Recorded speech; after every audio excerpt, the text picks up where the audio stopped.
Hello, today I'm here to bring you the second wrap up for July.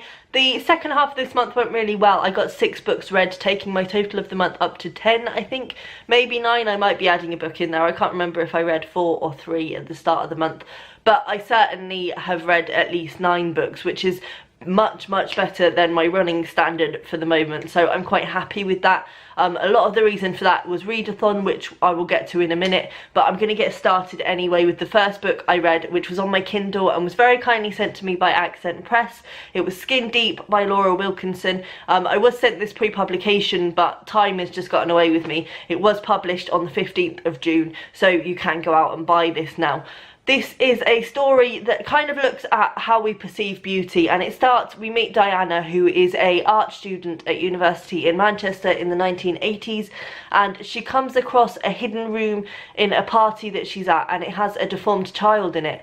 And she kind of takes a fascination with him and makes him part of her art project. And she herself is an ex-model. She was a model when she was a child, so she very much contrasts her own beauty with the boy Cal in her work. And we meet them obviously when Cal is very young, and he loves the attention, and it's the first time that anyone's actually paid him that amount of care and love.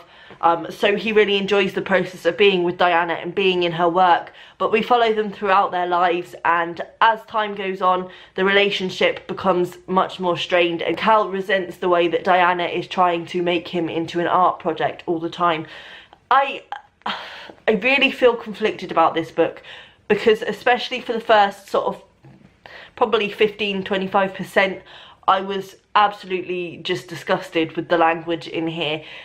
But at the same time, I'm aware that it's a difficult one because it is set in 1980s Manchester, and that is how people would have probably viewed deformity a lot more back then. And I don't think it was Laura Wilkinson saying that that's what she believes. I think it was her trying to say very much what Diana was feeling about Cal. So, for example, when she first meets him, she screams and runs away. And at one point he's talking about E.T. and she's thinking to herself, I'm sure he understands how E.T. feels. And it made me really angry.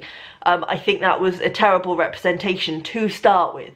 But then as the book goes on, you realise that Diana's views are quite selfish. She's not a very nice person, and she very much does use Cal, and that is intentional. That is the plot of the book. So it's not necessarily her taking advantage of him because Laura Wilkinson think that's okay. That is the whole purpose of the book.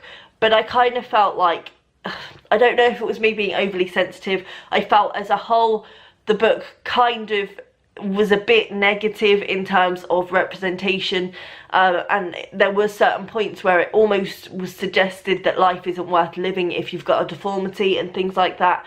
It may have been me being overly sensitive, and I think the subject matter, it had to deal with things like that, but at times it was unpleasant to read and it made me quite angry. But as I say, as I went through and realised that Diana was kind of not a representation of Laura Wilkinson's actual views, she was just quite an unpleasant character. As that went on, it kind of got more acceptable, the language that was being used and the way that Cal was being perceived. I would say if you're very much sensitive to language around deformity and things like that, maybe don't read this.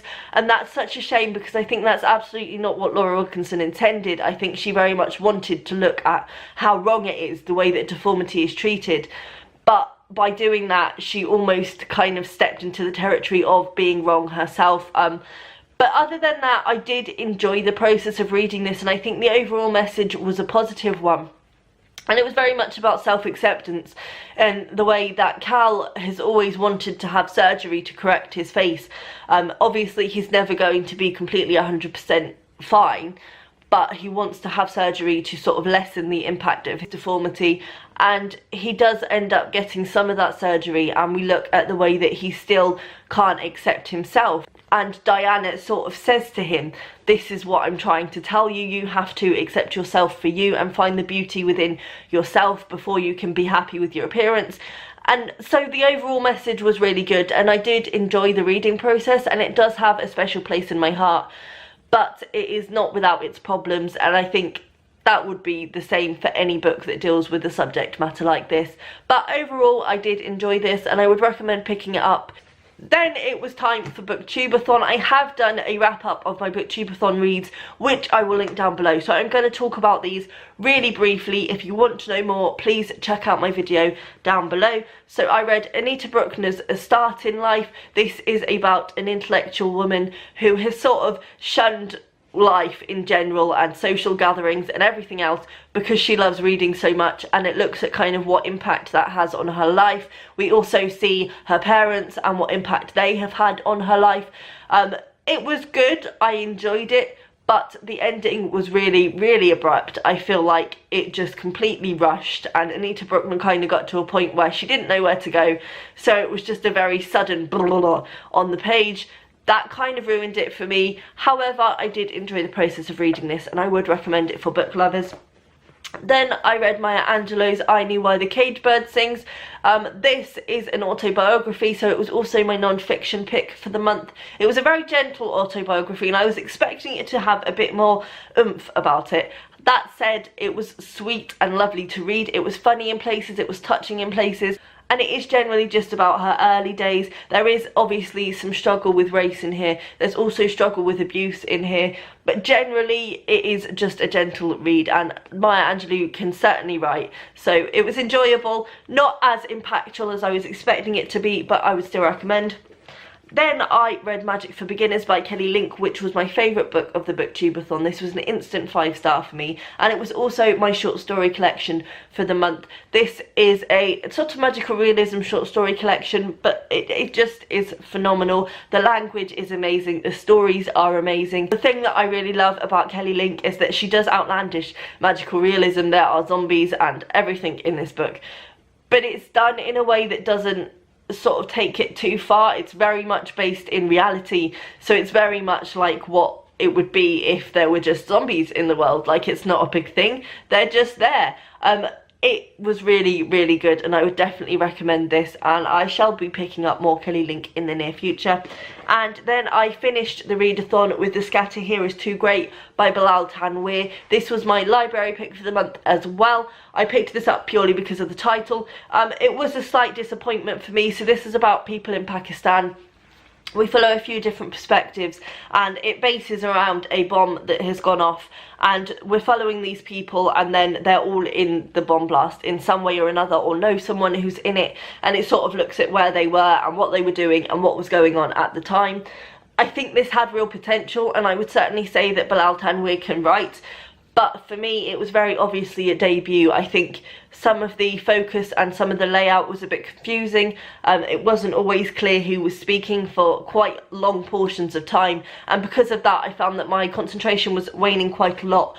But I would still recommend checking him out. I don't know if he's got any other books.